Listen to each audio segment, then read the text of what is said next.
Tämä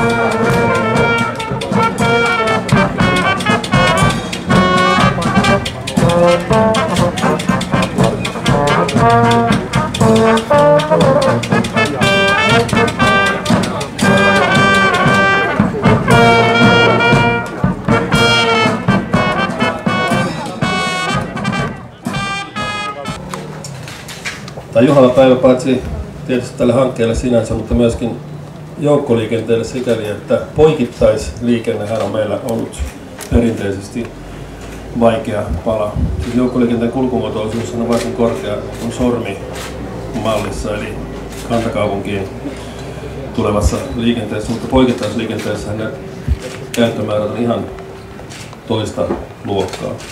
Ja sen takia mehän nyt ollaan pitkään pyritty satsaamaan nimenomaan tähän poikittaisliikenteen parantamiseen, josta tämä Alaheinän tunneli ja runkolinja 560 on yksi merkittävä askel.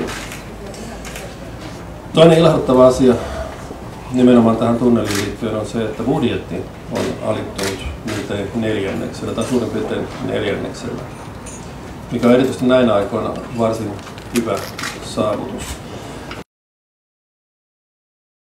Edustan tässä nyt sitten poliittista päätöksentekoa Helsingin puolella nimenomaan HKL:n johtokunnan puheenjohtajana.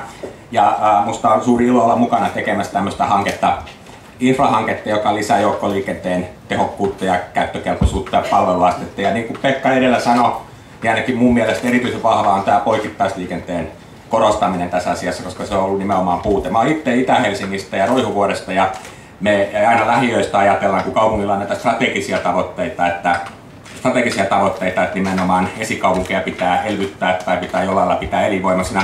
Vähän tuhahdellaan niihin sen takia, koska me koetaan missään reservaatissa asuvamme, mutta nähdään tietenkin, että tämmöinen joukkoliikenteen verkoston vahvistaminen on yhtä kaikki koko kaupungin palvelurakenteen vahvistamista.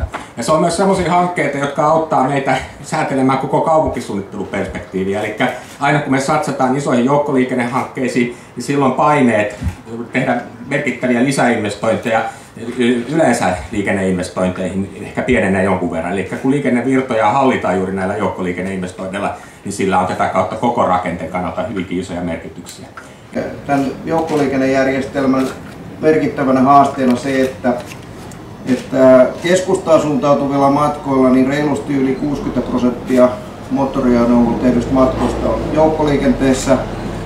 Helsingin sisällä se osuus on vielä isompi. Mutta sitten kun katsotaan koko isoa kuvaa, Helsinki, Espoo, Vantaa, Kauniainen, niin ollaan ilahduttavasti saatu käyrä nousemaan ja vuonna 2012 niin tämä joukkoliikenteen osuus oli 42%. Mutta kun katsotaan niitä poikittaisia matkoja, niin se osuus on hieman alle 30%. Se haasteellisuus tulee siitä, että kun Helsingin seutu kasvaa, niin niitä maankäytön kasvupisteitä on enemmän keskustan ulkopuolella kuin ihan keskustassa. Etenkin työpaikat hajautuu keskustan ulkopuolelle. Ja kun poikittainen liikenne lisääntyy, niin silloin on vaarana se, että joukkoliikenteen asema tässä järjestelmässä rapautuu. Kertaan tästä tätä historiaa hieman, että tämä lähti siitä, että vuonna 2003, kun tehtiin seudullista joukkoliikenteen tai poikittaisen joukkoliikenteen kehittämissuunnitelmaa, niin minä olin silloin vielä niin kuin nuori konsultti tuolla suunnitteluporukoissa, mutta HKL:n silloinen suunnittelujohtaja Seppo Vepsäläinen laati siinä tilanteessa muistion tällaisesta uudesta joukkoliikennelinjasta, joka olisi nimeltään Jokeri 2. Sitten ehkä siitä intoutuneena, niin Helsingin kaupunginvaltuusto syyskuussa 2005 asetti poikittaisen joukkoliikenteen kehittämiseen hyvin voimakkaan tavoitteen. Eli silloin poikittaisessa joukkoliikenteessä joukkoliikenteen kulkumuoto-osuus oli 13% ja asetettiin tavoitteeksi vuoteen 2012 mennessä nostaa se 17%. Ja niin kuin tuossa Tero Anttila taisi todeta, että säteittäisessä liikenteessä meillä joukkoliikenteen osuus on yli 60%, että tässä on ihan huomattava ero poikittaisessa ja säteittäisessä suunnassa.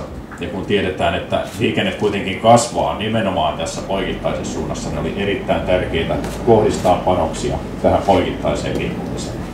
Poikittaisen joukkoliikenteen kehittämissuunnitelma, mikä valmistui 2007 ja Helsingin joukkoliikennelautakunta sen silloin hyväksyi. Ja siinä suunnitelmassa todettiin, että yksittäinen kaikista eniten poikittaiseen joukkoliikenteeseen suotuisasti vaikuttava hanke on Jokeri 2, eli nykyään tämä linja 560, ja että sen toimintaedellytyksenä on nimenomaan tämä Paloheinän tunneli.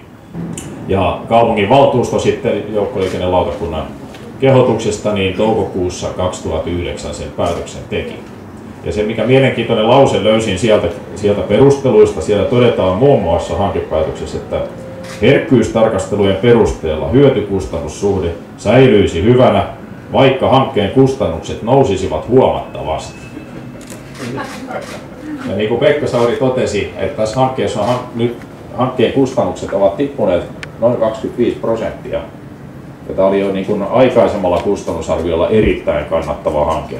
Niin tämä on niin kuin siinä mielessä oikein niin kuin riemun päivä, että nyt saamme todella vastinetta verorahoille sillä, että tämä tunneli ja tämä linja 560 saadaan nyt käyttöön.